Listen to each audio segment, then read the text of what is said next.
Hey what's up you guys, welcome back to my channel. Guys, जब भी मैंने ये मेरा पीसी बिल्ड किया था तभी it went a little over budget, so मुझे कुछ चीज़ों पे कॉम्प्रोमाइज़ करना पड़ा था and mouse was one of those things. So मैंने इस पीसी के साथ एक 800 रुपीज़ का चीप माउस लिया था एंड एज एक्सपेक्टेड उस माउस ने एक महीने में अपना दम तोड़ दिया। सो नया माउस खरीदना था। आई डिड माई R&D, मैंने काफ़ी सारे ऑप्शंस देखे और मुझे पसंद आया लॉजिटेक का G502 हीरो माउस। मैं इस माउस को पिछले कुछ महीनों से यूज़ कर रहा हूँ, so I thought I share my experience with you guys. So that's what today's video is going to be about. I am going to review Logitech G502 Hero mouse. Let's get started.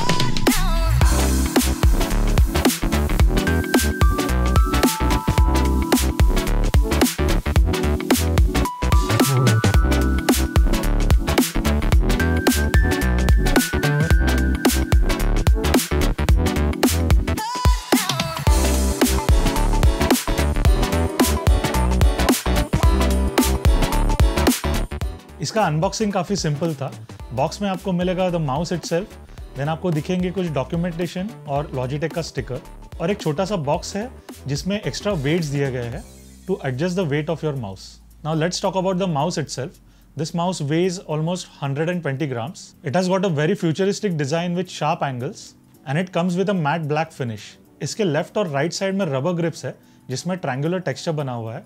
इस grip की वजह से overall ये mouse hold करने के लिए काफ़ी comfortable लगता है। I went with a wired mouse because इसी माउस का जो वायरलेस वर्जन था वो काफ़ी एक्सपेंसिव था। प्राइस में it was almost the double. So इस माउस में आपको दिखेगी एक thin braided cable. It is thinner than its predecessor because इसके प्रीवियस वर्जन में ब्रेडेड केबल के कुछ कंप्लेंट्स आए थे। That's why they have change the thickness in this version. इस माउस के बॉटम साइड में आपको ऑब्वियसली इसका सेंसर दिखेगा। ये लॉजिटेक का नया हीरो सेंसर है which supports up to 25,000 DPI.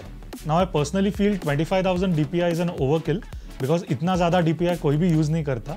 Even for gaming purpose हम लोग थोड़ा कम DPI यूज़ करते हैं। बट इंडस्ट्री में जो कंपनीज माउस बनाती है उनका यही DPI वॉर चल रहा है। सो कंपनी ज़्यादा से ज़्यादा DPI देने की कोशिश कर रहे हैं to lure more customers. At the bottom you will also find a flap जिसको ओपन करती है आपको अंदर कुछ स्लॉट्स मिलेंगे। इन स्लॉट्स में आप इस माउस के साथ दिए गए वेट्स को इंसर्ट कर सकते हैं। इस माउस के साथ आपको मिलेंगे 5 वेट्स ऑफ 3.5 grams ईच, जो आप आपके प्रेफरेंस के हिसाब से आप माउस में इंसर्ट करके यूज कर सकते हैं। But as far as gaming is concerned, जो प्रोफेशनल या कॉम्पिटिटिव गेमर्स रहते हैं they prefer lighter mouse, so I doubt that they will use these weights. But then again, it depends on your personal preference. तो अगर आप इस mouse को front heavy बनाना चाहते हैं या साइड हैवी बनाना चाहते हैं, आप उस हिसाब से इन वेट्स को इस माउस के साथ यूज कर सकते हैं। डिजाइन वाइज ये माउस मेरे पाम के लिए थोड़ा सा मुझे बड़ा लगा, so it was little uncomfortable at first and जिसकी वजह से मैं गलत बटन्स भी क्लिक कर रहा था। बट देन आपको जल्दी ही इसकी आदत लग जाती है and then it becomes very comfortable for use. तो अगर आप पहले एक छोटा माउस यूज कर चुके हैं तो आपको बिगिनिंग में ये माउस थोड़ा बड़ा लगेगा, बट देन आप इस साइज के साथ जल्दी एडजस्ट कर जाएंगे। This mouse comes with 11 programmable buttons which use Omron switches, which gives us a durability of 50 million clicks and that sounds pretty long lasting. Like any other mouse, आपको इसमें obviously दिखेंगे left और right click buttons, जिसका feedback मुझे काफी अच्छा लग रहा है। देन आपको थंब के पास 2 बटन्स दिखेंगे, G4 एंड G5। ये by default forward and backward navigation के लिए प्रोग्राम्ड है। देन लेफ्ट क्लिक के बाजू में आपको दिखेंगे 2 बटन्स, G7 एंड G8। ये बटन्स आप DPI सेटिंग को कम ज्यादा करने के लिए यूज कर सकते हैं। थंब के टिप के पास आपको एक बटन दिखेगा which is called a sniper button. ये बटन यूज हो सकता है especially for first person shooter games. Using this button you can instantly drop down the DPI so that you can take a precision sniper shot while gaming. ये personally मुझे gaming के लिए काफी useful feature लगा। Plus Photoshop जैसे software use करते हुए भी आप इस बटन को यूज कर सकते हैं फॉर फाइन एडजस्टमेंट्स। देन आता है इसका स्क्रोल व्हील जो मेटल में बना हुआ है।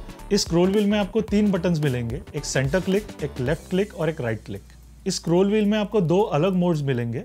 एक है स्टेप मोड जो स्टेप बाय स्टेप स्क्रॉल करता है, और दूसरा है फ्री स्क्रॉल मोड जहां पे आप इस तरीके से आप इसको फ्रीली स्क्रॉल कर सकते हैं। ये फ्री स्क्रॉल फीचर पर्सनली मुझे काफी अच्छा लगा। It is useful when you are scrolling through a web page, और ये प्रीमियर प्रो जैसे सॉफ्टवेयर की टाइमलाइन स्क्रॉल करने में भी बहुत काम आता है। इस स्क्रॉल व्हील के नीचे ही एक बटन दिया गया है जिसके साथ आप इस स्क्रॉल व्हील के ये 2 मोड्स टॉगल कर सकते हैं। एंड इसी बटन के नीचे और एक बटन है जिसको आप by default RGB light change करने के लिए यूज कर सकते हैं।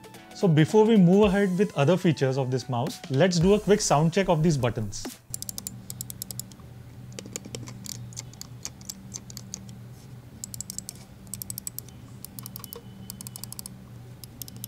टॉकिंग अबाउट RGB लाइट्स, इस माउस में RGB लाइट्स काफी सटल दिए गए हैं। ये 2 जोन्स में बटे हुए हैं।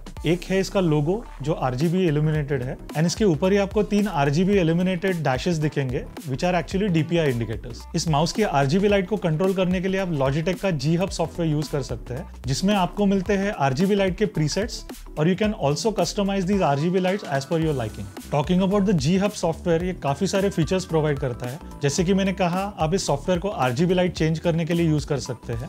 Then using this software you can create different macros for your mouse. You can create different profiles for different applications that you're using. For example, मैंने खुद multiple profiles create करके रखे हैं for different games and different applications. जैसे कि मैं अगर कोई strategy game खेल रहा हूँ तो मैंने उसके लिए एक प्रोफाइल क्रिएट करके रखा हुआ है। Then first person shooter के लिए एक अलग प्रोफाइल है। Then मेरे एडिटिंग सॉफ्टवेयर के लिए मैंने एक डिफरेंट प्रोफाइल सेट करके रखा हुआ है, जिसमें मैंने इस माउस के अलग अलग बटन्स को अलग अलग फंक्शंस के लिए रिमैप करके रखा हुआ है। So I found this feature very useful and very convenient, and with G Hub software you can create up to 5 profiles for different applications. And lastly, with this G Hub software, you can also toggle between different DPI settings. As I said before, this mouse offers maximum 25,000 DPI, जो hardly कोई use करता है। Even for gaming we use less than 3000 DPI, but it depends on your own preference. अगर आपको ज़्यादा DPI के साथ game खेलना पसंद है तो आप वो कर सकते हैं, या फिर जनरल यूज़ में या किसी एप्लीकेशन के यूज़ में आपको कम ज़्यादा DPI करना है तो आप इस सॉफ्टवेयर के साथ ज़रूर कर सकते हैं। अगर आपके पास G Hub सॉफ्टवेयर नहीं है या आप G Hub सॉफ्टवेयर यूज़ नहीं करना चाहते, then this mouse has also got an onboard internal memory where you can store your DPI settings, your RGB light preferences and your custom profiles as well. So in conclusion, this mouse is very well designed and built. It's very ergonomic, durable and very sturdy. Comes with plenty of customizable buttons which are comfortably placed. The mouse is a bit on heavier side for competitive gamers, but in my case I'm a casual gamer, so it worked very well for me. But आप अगर इसके features को देखें, then it is one of the best mouse out there for serious gamers also. And on top of that, I've seen many professional gamers use this mouse. मुझे ये mouse daily productivity के हिसाब से भी काफ़ी useful लगा, because इसमें जो इतने सारे बटन्स दिए गए हैं उसको आप अलग अलग प्रोडक्टिविटी एप्स के साथ कस्टमाइज भी कर सकते हैं। So is it still worth buying this mouse in the year 2022? The answer is a definite yes. This is one of the best mice under ₹5,000 range, and this one comes for ₹3,995. The link is down below in the description if you want to buy this mouse. So guys, that was today's video. I hope this video was useful for you, and I hope that you like this video, and if you do give it a thumbs up, share this video with your friends and your family, and do not forget to subscribe to my channel. Until I see you again with my next video, my name is Kunal and you're watching Tech Hive.